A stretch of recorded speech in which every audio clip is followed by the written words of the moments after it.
yale mambo inakuwa inatoka ndani yake. Kama ile uchungu ulikuwa ndani yake, kama alikuwa na hold grudges zinatoka ndani yake. So wakati nina cancel ule mtu, ile kitu inakuwa ni kublock ile jambo ambao lisije likatendeka katika maisha ya ule mtu.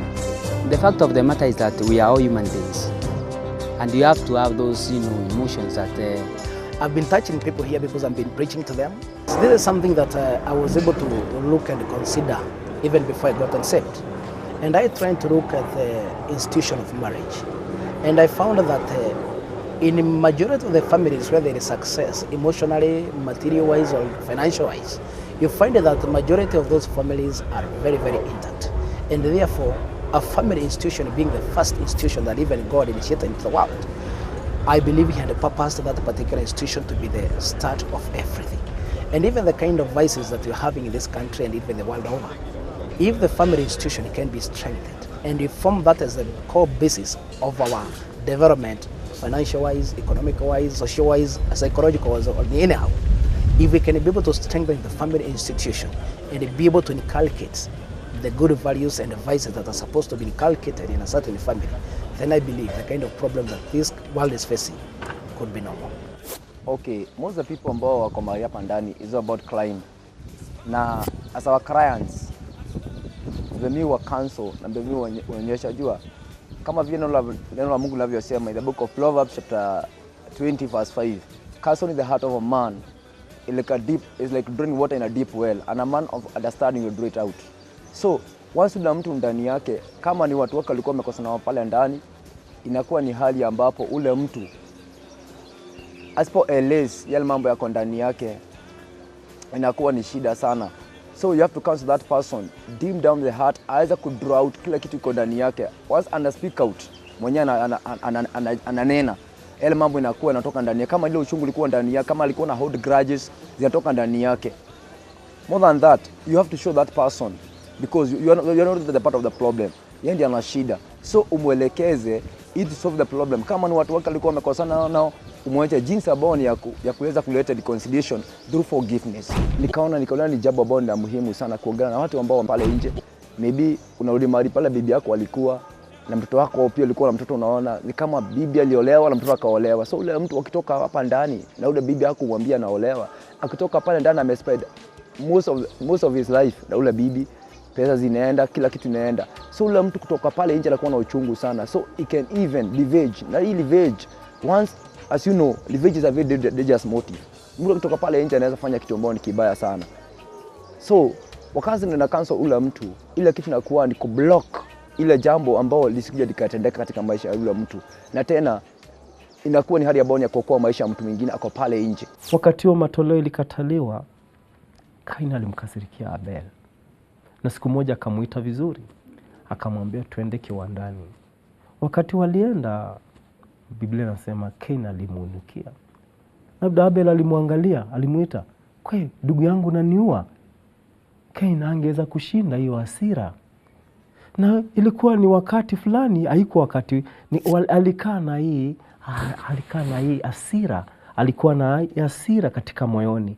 Na katika moyo wake hii process ya kumuua Abel ikakawia na hakushia na mtu. Siku hizi duniani vijana wengi tuko nao. Hata katika ndoa, mtu ana hasira na anakaa naye na huwa haongei. Mungu alitupea mdomo tukue tunaongea mioyo yetu. Kama angeongea moyo wake, basi kwa wazazi wake pia wangemuonesha, wangemguide, wangemuongoza hiyo hasira, lakini alituliza na hii moyo. Wangemuonesha jinsi ya kushinda hii hasira. Lakini katika sasa hii jamii tunaishi, ambao ni kizazi za mwisho, watu wanaishi kivyao. Nyumbani sana kitambo watu walikuwa nakula pamoja, wanacheza pamoja, lakini kila mtu ni kivyake. Kila mtu anakuja kwa nyumba, anakata ugali yake, anaweka mahali kwa sana kula. Jamii inaishi hivyo. Na watu wanafikiri ni maendeleo, lakini ni jamii inaendelea kutengana. Shetani alikuja kama nyoka, ungemuelewa, lakini atenganisha jamii hivyo. Mpaka wakati huo Kaini hakuweza kutoa moyo wake. Hiyo process ya kumuua ndugu yake ilikuwa kwa moyo. Angeisema laiti angemuua ndugu yake. Na hivyo alikaa naye, mwishowe alimuua ndugu yake. the fact of the matter is that we are all human beings, and you have to have those, emotions that you need to be outside there, because, okay, you need to be, with a family, and even maybe continue with your work. As I've said, I was a businessman, preaching. Well, I remember one time I went for my judgment, and that one was in the High Court, because this time I'm waiting for the final appeal. Okay, this time for Court of Appeal, Kenya Court. So when I went for my appeal, and I was told it was dismissed, and I remember so many people had come for me, because actually they knew me, okay, as a good person. I was feeling like, now, what is this? These are all people coming, for me, and now the judgment is dismissed. So what happened? When I go back to the prison, okay, the brothers whom we used to serve together, even they had to run away from me, because they were fearing, he has been our chairman in the Christian Union or whatever, in the prison, but now here he is dismissed. What of us?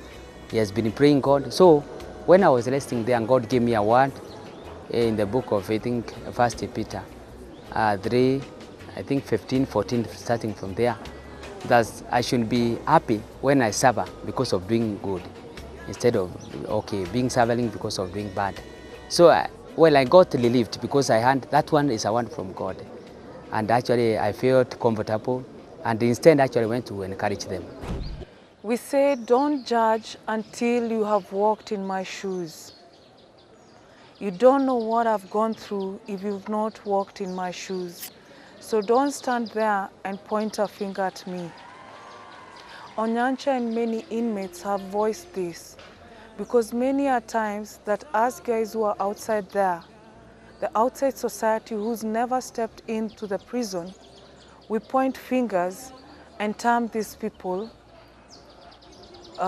damaged goods, or they'll never be people again, or they're devils, or something like that. But stand and know that you are standing on the outside, and you don't know the whole story of each and every inmate. You could be the next one. You could be the one there, either forcefully or by law, rightfully in prison. Most of them have done what they did, and some of them don't want to be back there. Others would rather be in prison, because outside there, us as a society shun them because of things that they did. The family rejects them because of things that they did. And the only real family they know currently is being in prison. Well, like about 2 months ago, we end this we call parading visiting, whereby the officer in charge arranged with our families to come together. In fact, we were just sitting around here. He invited about 100 people. Everybody was told to bring 3 visitors. So that parading brought people together, which showed that these people, they are accepted outside according to the way we were, you see. So the reforms, all the changes which are happening here, which can even your mind to bring you sober, is like when you are having your wife, you're having children, you have been parted for some years, at least you feel much okay, you see. So at least now, like those parenting, that was a very good idea. And it was a milestone even to other people, because it's not all of us, we just met here. But the other prisoners said, okay, even me next time, I'm going to invite my parents. Even if I offended her or him, when he comes, I tell him, okay, I'm sorry for what I did, and I'm ready to reconcile with you.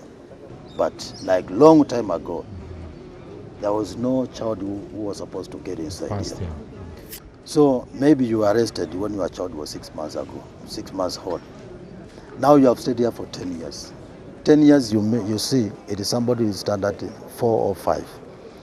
So you have been hearing your child is in primary and you have not seen her. Even bringing a photo here, it was a big problem.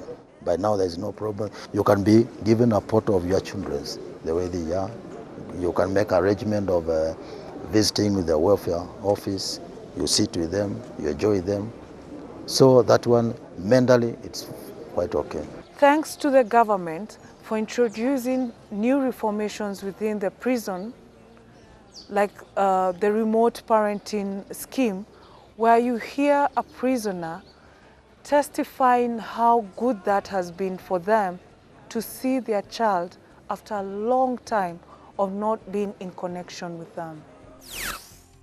The families were coming in and it was open and everybody was... Yeah. So how does the open parenting day thing work? No, well, we have handled it for just once on that particular time, and it was quite very interesting. So you can find that particular kind of emotional impact. 16 years. Yeah, 16 years. It was very, very, really touching, and it was really good because you can find that before they were not, they could not allow children to come. Of course, the children who are underage, they are not around in prison unless you make a very special arrangements with the officer in charge. They be around, but you find that in most of the cases there is that particular problem because the kids maybe are in school. And you need somebody who can be able to bring them during that particular time. So you find that it's not so possible for you to bring that particular kid and maybe have enough time to board. Sure. But when we were given that particular occasion, it was really wonderful because we had a whole day to be together with those kids at that particular encounter. Thinking of going out and doing something positive without, the change of environment, the way it has softened and so made people who come out of there really come out of there with some hardcore. Yeah. Maybe to start with, I would like to start by thanking the Kibaki government because that's how we call it. Because since the year 2003, coming up to this particular to date, we have seen a very interesting kind of change, radical change in the attitudinal change that is in ourselves, even the officers and even the outside community. Because formerly, before the year 2003, you find that the guys were being brought into prison. Maybe this person has not even done anything. But because of the handedness of bribe inside here, the Askaris do not want to see him. The life is so difficult. There is nobody who even wants to give this particular person a chance to be hanged.